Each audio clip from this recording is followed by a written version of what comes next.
brought to you by Infinix.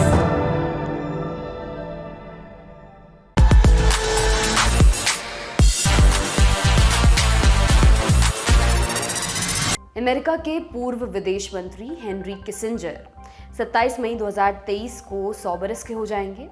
आप में से बहुत लोगों ने किसिंजर का नाम कभी नहीं सुना होगा, लेकिन इस एक व्यक्ति ने दुनिया की राजनीति में जितना गुल खिलाया उसका दूसरा उदाहरण शायद ही मिलेगा। हिटलर के चंगुल से भागकर अमेरिका आए किसिंजर नेशनल सिक्योरिटी एडवाइजर से लेकर विदेश मंत्री तक रहे। अपने कार्यकाल में उन्होंने सैन्य तानाशाहों को समर्थन दिया। उनके इशारे पर कई देशों में सरकारें गिराई गई, राजनीतिक संकट पैदा हुए, उनकी नीतियों के चलते लाखों लोग मारे गए। इसके बावजूद उन्हें सन 1973 में नोबेल पीस प्राइज से नवाजा गया। इसे 20वीं सदी की सबसे विभत्स विडंबनाओं में गिना जाता है। अगर किसिंजर किसी अफ्रीकी, एशियाई या साउथ अमेरिकी देश में होते तो उन्हें युद्ध अपराधी घोषित करने में देर नहीं लगती।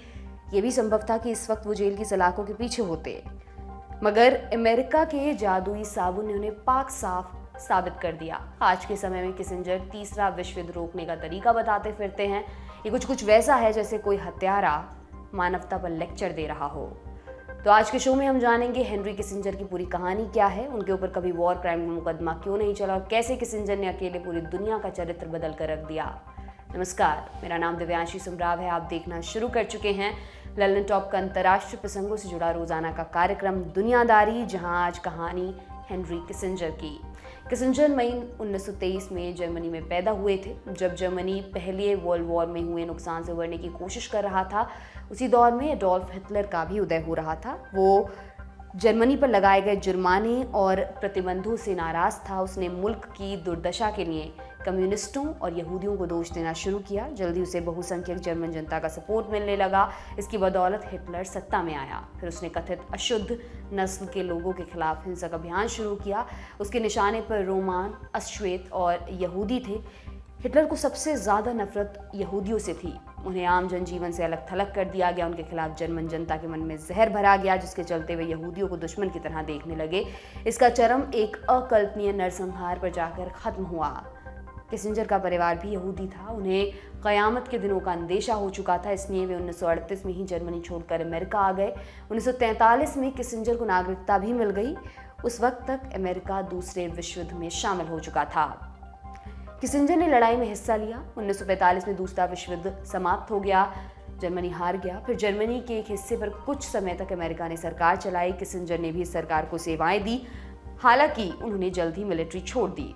मिलिट्री से निकलने के बाद हार्वर्ड में दाखिला लिया, वहीं से पीएचडी की और फिर वहीं पढ़ाने भी लगे। इसी दौरान उन्होंने अमेरिका की विदेश नीति पर कई किताबें लिखी। इनकी चर्चा व्हाइट हाउस तक में हुई। कई राष्ट्रपतियों ने अपनी सरकार की नीतियां किसिंजर की सलाह पर बदली भी। इसी दौर में वो कुछ बड़ी अमेरिकी एजेंसियों के साथ भी जुड़े सलाहकार के तौर पर। उनकी ख्याति दूर दूर तक फैलने लगी। 1968 में रिचर्ड निक्सन राष्ट्रपति चुनाव जीत गए। उन्होंने किसिंजर को नेशनल सिक्योरिटी काउंसिल का मुखिया बना दिया। निक्सन और किसिंजर की जोड़ी खूब जमी। जब वो दोबारा चुनाव जीत कर आए, उन्होंने किसिंजर को विदेश मंत्री बना दिया। कुछ समय बाद वाटरगेट स्कैंडल में निक्सन की कुर्सी चली गई। उनकी जगह जेराल्ड फोर्ड राष्ट्रपति बने, मगर किसिंजर अपने पद पर बने रहे। 1976 के चुनाव में फोर्ड हार गए। उनकी सरकार के साथ साथ किसिंजर को भी जाना पड़ा। तंत्र से निकलने के बाद भी किसिंजर सरकार का हिस्सा बने रहे। उन्हें कई कमीशनों का मुखिया बनाया गया। कई राष्ट्रपतियों ने उनसे अलग अलग मसलों पर सलाह ली। वो कुछ जगहों पर पढ़ाते भी रहे। इसके अलावा उन्होंने 10 से अधिक बेस्ट सेलिंग किताबें भी लिखी हैं। हेनरी किसिंजर को नोबेल प्राइज के अलावा प्रेसिडेंशियल मेडल ऑफ फ्रीडम भी मिल चुका है। ये अमेरिका का सबसे बड़ा नागरिक सम्मान है। किसिंजर के ऊपर वॉर क्राइम्स, तख्तापलट और नरसंहार के संगीन आरोप लगते हैं। आधिकारिक दस्तावेजों में इनकी पुष्टि भी हो चुकी है। इसके बावजूद किसिंजर ने कभी माफी नहीं मांगी, ना ही अमेरिका की सरकार ने न्याय बरतने में कोई दिलचस्पी दिखाई। जब भी कोई नया राष्ट्रपति व्हाइट हाउस पहुंचता है, वो किसिंजर को मिलने जरूर बुलाता है। इसमें डेमोक्रेट और रिपब्लिकन दोनों पार्टियों के राष्ट्रपति शामिल रहे हैं। किसिंजर को लेकर हमेशा की तरह दो धड़े बने हुए हैं। एक धड़ा उन्हें शानदार राजनीति विज्ञानी और कठोर फैसले लेने वाला डिप्लोमैट बताता है, उनकी तारीफ करता है, यहाँ तक कहता है कि उनके बिना अमेरिका कोल्ड वॉर हार गया होता। वहीं दूसरा धड़ा उन्हें युद्ध अपराधी बताता है, उन्हें कटघरे में खड़ा करने की मांग करता है, सवाल पूछता है, लाखों लोगों की हत्या का दोषी खुलेआम मुस्कुराता कैसे घूम सकता है। अब आप सोच रहे होंगे किसिंजर को लेकर इतना विरोधाभास क्यों है। ये समझने के लिए हमें उनकी उपलब्धियों और गुनाहों को विस्तार से जानना होगा। अंक 1, सीक्रेट टॉक्स। 1960 के दशक में क्यूबन मिसाइल क्राइसिस, सोवियत चीन युद्ध, भारत पाकिस्तान युद्ध के कारण कोल्ड वॉर अपने शीर्ष पर था। युद्ध के बाद चीन सोवियत संघ से दूर हो रहा था। ऐसे में एक वैक्यूम क्रिएट हुआ। इसको भरने के लिए अमेरिका आगे आया। चीन को यूनाइटेड नेशंस में मान्यता नहीं मिली थी, इसके लिए उसे अमेरिका की मदद की जरूरत थी। और इसी दौर में किसिंजर निक्सन प्रशासन का हिस्सा बने। उन्होंने मौके की नज़ाकत पहचान ली। उन्होंने निक्सन को चीन से दोस्ती करने के लिए मना लिया। इसके बाद दोनों तरफ से चिट्ठियों का सिलसिला शुरू हुआ।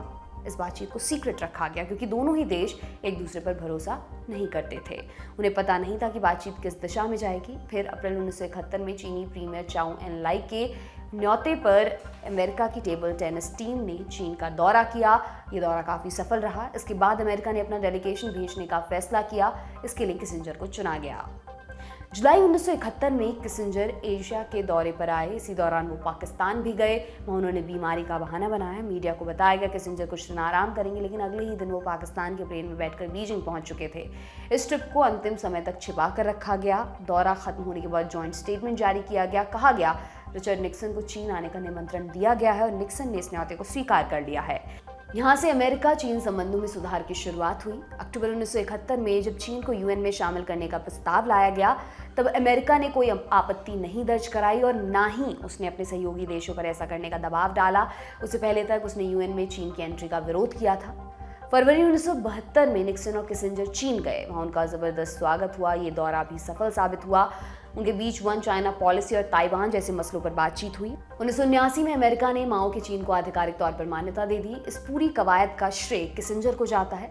चीन से इतर किसिंजर ने 1973 के इजराइल अरब युद्ध को रुकवाने में भी अहम भूमिका निभाई थी। उनकी एक और उपलब्धि वियतनाम से जोड़ी जाती है। किसिंजर ने नेशनल सिक्योरिटी एडवाइजर बनते ही नॉर्थ वियतनाम के साथ बातचीत शुरू कर दी थी। इसी की बदौलत जनवरी 1973 में संघर्ष विराम भी हुआ। इसके लिए किसिंजर और वियतनाम के कम्युनिस्ट नेता ली डक थो को नोबेल पीस प्राइज मिला। ली डक थो ने किसिंजर पर आपत्ति दर्ज कराई। उन्होंने प्राइज लेने से मना कर दिया। किसिंजर का कराया संघर्ष विराम सफल नहीं हुआ। कुछ समय बाद ही झगड़ा फिर से शुरू हो गया। अप्रैल 1975 में नॉर्थ वियतनाम ने साउथ वियतनाम की राजधानी साइगॉन पर कब्जा कर लिया। अमेरिका को आनन फानन में वियतनाम छोड़कर भागना पड़ा। बाद में पता चला जिस समय किसिंजर शांति समझौते की पहल कर रहे थे, उसी समय वो वियतनाम और कंबोडिया पर बम गिराने का आदेश भी दे रहे थे। अंक 2, नरसंहार। रिचर्ड निक्सन को वियतनाम वॉर विरासत में मिला था। 1955 में शुरू हुआ युद्ध अमेरिका के गले की हड्डी बन चुका था। शुरुआती सालों में ही उन्हें हार का अंदाजा हो चुका था, लेकिन कोई भी राष्ट्रपति इसका दोष अपने सर पर नहीं लेना चाहता था। सब इसे दूर तक टालने की फिराक में थे। निक्सन ने कुर्सी संभालते ही हाथ पैर फेंकना शुरू कर दिया। किसिंजर की सलाह पर ऑपरेशन ब्रेकफास्ट लॉन्च हुआ। दरअसल अमेरिका को लगा कि हो ची मिन ट्रेल को तबाह कर युद्ध जीत सकता है। हो ची मिन ट्रेल कंबोडिया तक जाती थी। इसके जरिए नॉर्थ वियतनाम के विद्रोहियों को सप्लाई पहुंचाई जाती थी। 1969 और 1970 के बीच अमेरिका ने कंबोडिया पर लगभग 54 करोड़ किलो बम गिराए।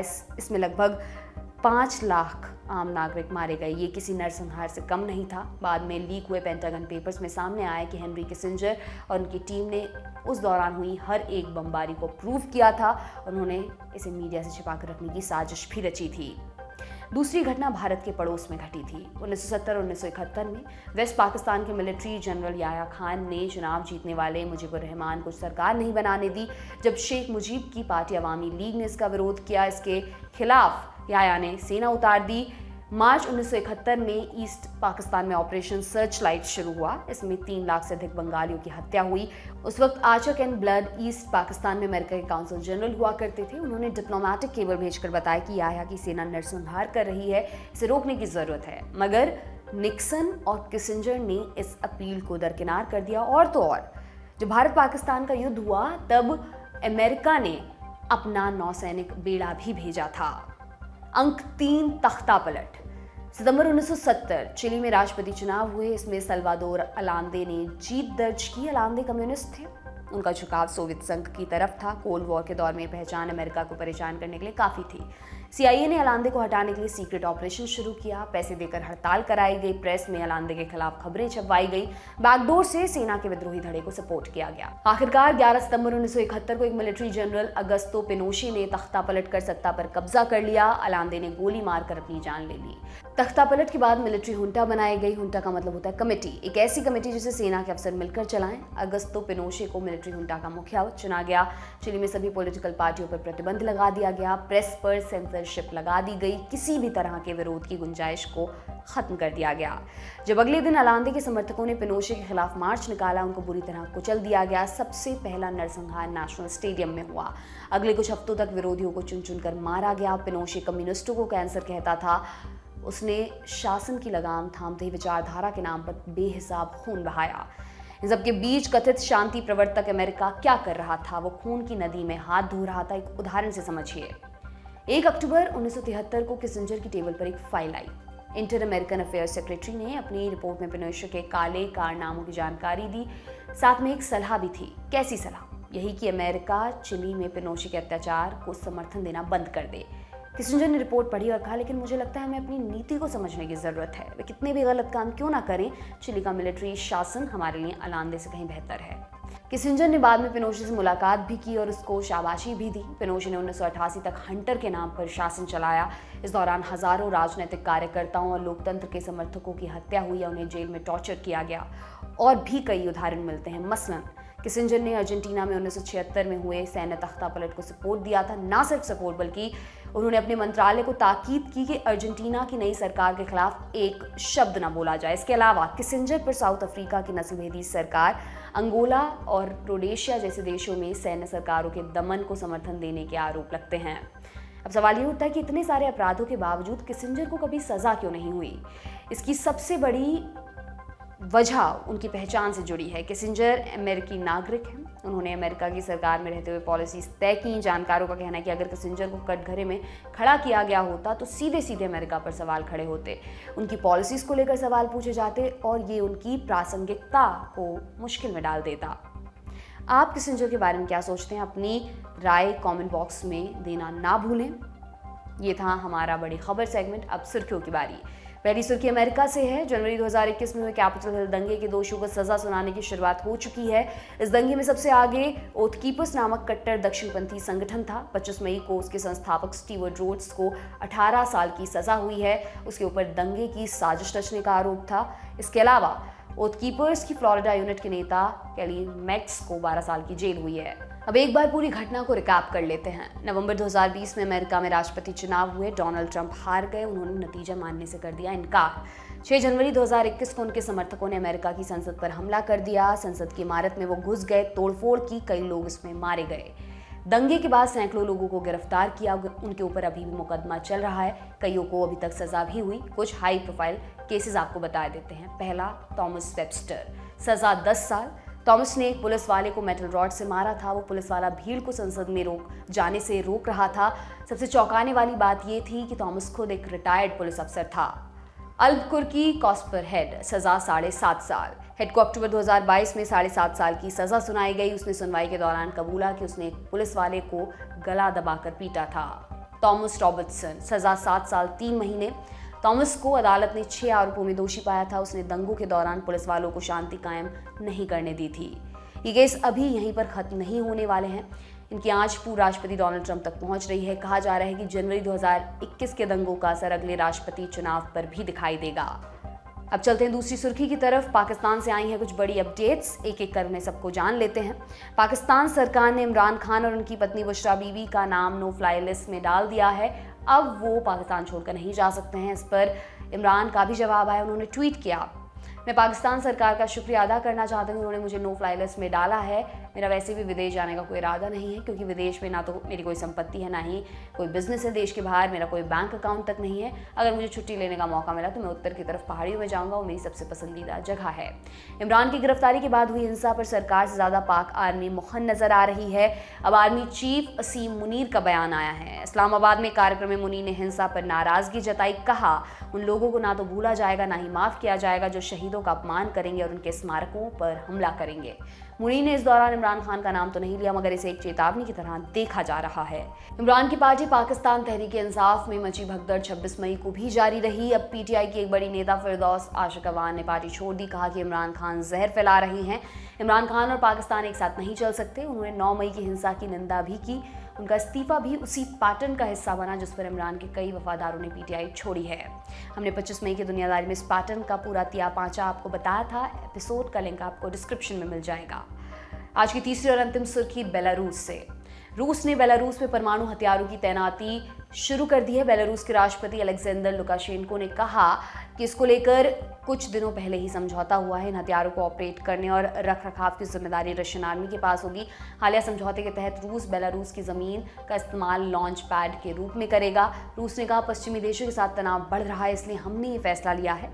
नेटो ने इस पर आपत्ति जताई है, कहा यह खतरनाक और गैर जिम्मेदाराना कदम है। देश दुनिया की तमाम हलचलों पर हमारी नजर बनी रहेगी। आप बने रहिए दी लल्लन टॉप के साथ। आज की दुनियादारी में बस इतना ही। अब आपसे मुलाकात होगी अगले हफ्ते। इसी उम्मीद के साथ विदा लेती हूँ। शुक्रिया। शुभ रात्रि।